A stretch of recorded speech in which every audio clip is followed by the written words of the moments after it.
10 तारीख को Peshawar high court ने हमारे हक़ में जो फ़ैसला किया और इलेक्शन कमीशन ऑफ पाकिस्तान को उस फैसले में डायरेक्शन जारी की कि आप बल्ले के निशान को वेबसाइट पे नोटिफाई करें। इलेक्शन कमीशन ऑफ पाकिस्तान जिस तरीके से बल्ला लेके दौड़ रहा है और बल्ले का निशान पीटीआई को देना नहीं चाहता, उसी तरह जिस तरह पहले एक फ़ैसला हुआ कि 9 तारीख तक बल्ले के निशान को नोटिफाई किया जाए, इलेक्शन कमीशन ने नहीं किया और इलेक्शन कमीशन एक पार्टी बन के, एक फरीक बन के CPLA दायर कर दी, जिस पे आज इलेक्शन कमीशन के वकील ने बहस की। और हमारा ये कोशिश थी कि क्योंकि इलेक्शन कमीशन के को जो डायरेक्शन जारी की गई हैं वो अभी तक उन्होंने हमारा जो सैम्बल है वो नोटिफाई नहीं किया। आज हमने कल मैंने खुद जाके सर्टिफाइड कापी जमा कराई being chief election commissioner PTI और उसमें वो डायरेक्शन का जिक्र किया और कल ही हमने पेशावर हाई कोर्ट में कंटेम्प्ट पटिशन दायर कर दी। आज हमारी सुप्रीम कोर्ट से ये रिक्वेस्ट थी कि ये बल्ले का निशान नोटिफाई होना इस वजह से ज़रूरी है कि कल लास्ट डेट है। कब से हमने इलेक्शन कराया? 2 दिसंबर से इंट्रा पार्टी इलेक्शन करा के ECP की डायरेक्शन के मुताबिक मैंने कॉन्स्टिट्यूशन को फॉलो करते हुए, रूल्स को फॉलो करते हुए इंट्रा पार्टी इलेक्शन करवा के अपना सर्टिफिकेट जमा करवाया, लेकिन उसके बावजूद इलेक्शन कमीशन ने मुख्तलिफ इतराज़ात लगाकर आखिर में हमारा फ़ैसला वो किया जो उसका मैंडेट ही नहीं था। अब बात करने वाली ये है कि इलेक्शन एक्ट के अंदर 208 और 209 है। आज बड़ी लंबी फैक्चुअल बहस हुई है।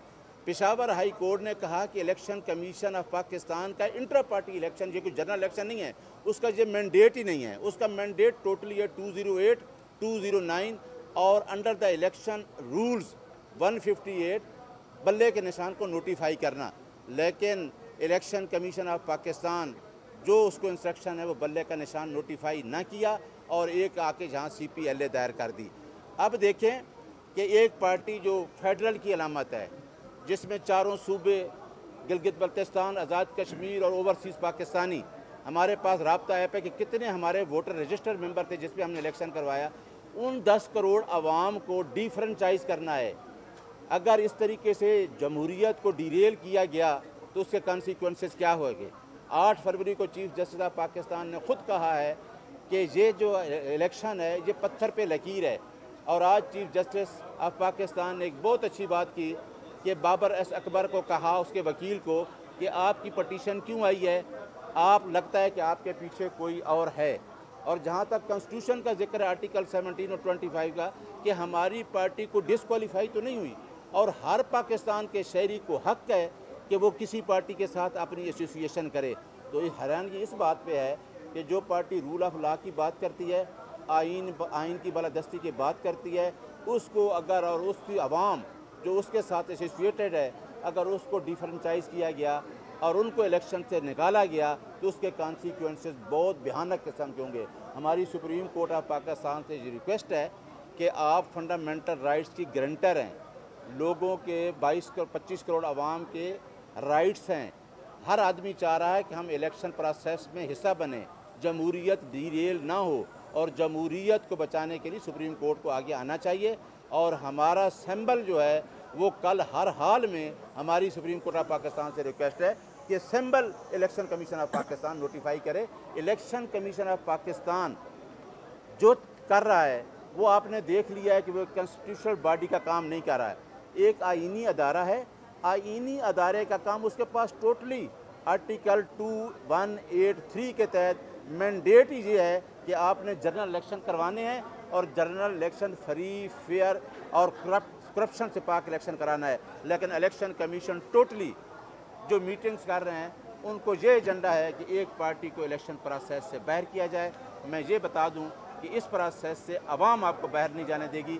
अवाम चाह रही है कि पाकिस्तान में कमज़ोर तबका के रूल ऑफ लॉ और आइन की बालादस्ती हो। थैंक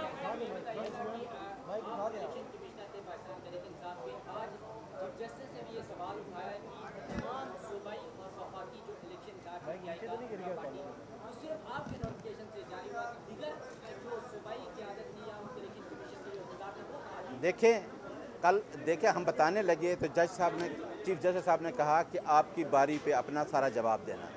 मेरे पास सारी चीज़ें हैं, हमने तमाम ہم نے تمام ممبران کو جو ہمارے الیکشن کمیشن کی کنسٹیٹیوشن تھی اس کے اندر ہم نے چاروں صوبوں کے اور گلگت بلتستان کے اور کشمیر کے 6 ممبر میرے ساتھ ہیں. میرے ساتھ تمام کی میٹنگز ہوئی اور کیونکہ 20 ڈیز کا ٹائم دیا گیا تھا تمام چیزیں ہمارے پاس آن پیپر ہیں. ہم کل کورٹ کو بتائیں گے انشاءاللہ.